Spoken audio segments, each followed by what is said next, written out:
Welcome back to Bane Speaks. I'm Bane and this is where I speak. Today we're talking about everything happening in the NFL. It's kind of crazy. We got the Vikings. JJ McCarthy's out for the year. Jordan Addison seems to be out for a little bit. He got carted off to the field today at training camp. The Jets continue to look like one of the dumbest organizations in sports history. And the Patriots just traded Matthew Judon to the Falcons for a third-round pick. So if you're a Vikings fan, I'm starting to feel bad for you. I mean, you can't really catch a break. Not that J.J. McCarthy was going to start the season anyways, but he showed some promise in the preseason games, and he just got rolled out for the season after he had a complete meniscus surgery, reconstructive surgery or something like that. So J.J. McCarthy, who showed promise in the preseason and who had a good training camp to this point from what I've seen, is out for the season. So this means Sam Darnold, kind of in the Baker Mayfield role for when Baker went down to the Bucs, kind of in that type of situation here. He has a good team around him, good coach, great coach in Kevin O'Connell. So it's going to be interesting to see how Sam Darnold does this year. And I guess with the J.J. McCarthy knee surgery, it appeared a couple days ago like they were just going to go in, fix it up. He'd be out only about 4 weeks. And it seems like the surgeon, when he got in there, saw it was way worse, and he decided to do, or the surgeon and I'm assuming the team and the other people there decided to do the other surgery that would take longer to heal, but it's better for the player in the long run, so he won't have very many issues with it later in life, hopefully. Now, Vikings have had another injury. Jordan Addison got carted off the field today. It says with a knee injury,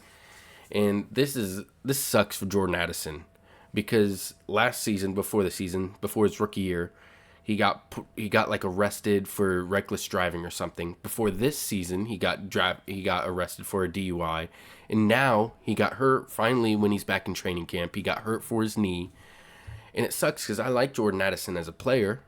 He's a very good player. Was at Pitt obviously with Kenny Pickett, then USC with Caleb Williams. He's going to be a very good part for the Vikings this season, and hopefully his knee isn't like an ACL and he's out for the year.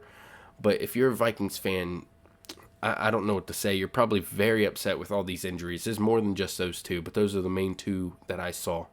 Now the Patriots traded Matthew Judon to the Falcons for a third-round pick in next year's draft. Now, this isn't a trade like this player's no good anymore. Matthew Judon is still one of the most elite pass rushers in the NFL.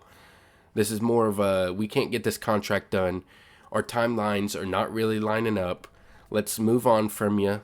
Send you to a team that could win their division, who needs you. You're going to be playing. And maybe we can both work this out.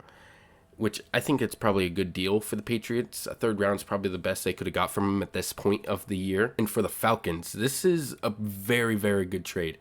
And it doesn't make the Michael Penix pick at the 8 overall look as bad as it did a couple months ago.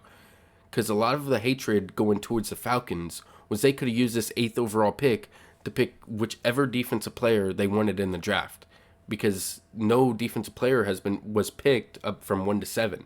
So they had the cream of the crop. They could have picked whoever they wanted. And obviously they ended up going with Michael Penix Jr., who I think will work out in a couple years, but they just gave Kirk Cousins $100 million. So trading for Matthew Judon, an elite pass rusher, fills the need that they didn't fill in the draft. And Matthew Judon is definitely a higher level player than who they would have drafted, at least this year, and probably even of next year. It will be interesting, though, to see how they are going to pay him, because they have to pay Bijan, Drake London, Kyle Pitts. They just paid Kirk, sorry. So it's going to be interesting to see how they handle this. If I'm the Falcons, I'm going to give Matthew Judon some money. He's very good defensively. So yeah, that's basically my thoughts on that. And talking about trading for pass rushers, the New York Jets continue to be the laughingstock of the NFL. Whoever, I think it's Douglas, is running this team, he doesn't know what the hell he's doing. They need to get a new GM in there. They might need to sell the team. These guys, I don't even know what to say. Let me set the scene for you if you don't know. Hassan Reddick, pass rusher for the Eagles. He was with the Eagles when they led the league in sacks, when they went to the Super Bowl. Couldn't get a contract done with the Eagles. The Eagles said, fine, we'll trade you. Traded him to the Jets, right? Why would the Jets do this trade? if they don't have a contract lined up, gentleman's agreement or something. Like, come on. You see it now with Brandon Ayuk.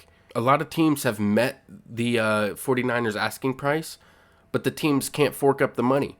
You don't trade for a player, right, without the contract being set up. I know it's a little bit of a different situation, but this doesn't make sense. This is amateur. This is Bush League from the Jets. The Jets got an undrafted free agent, Bryce Huff, a couple years ago, built him up.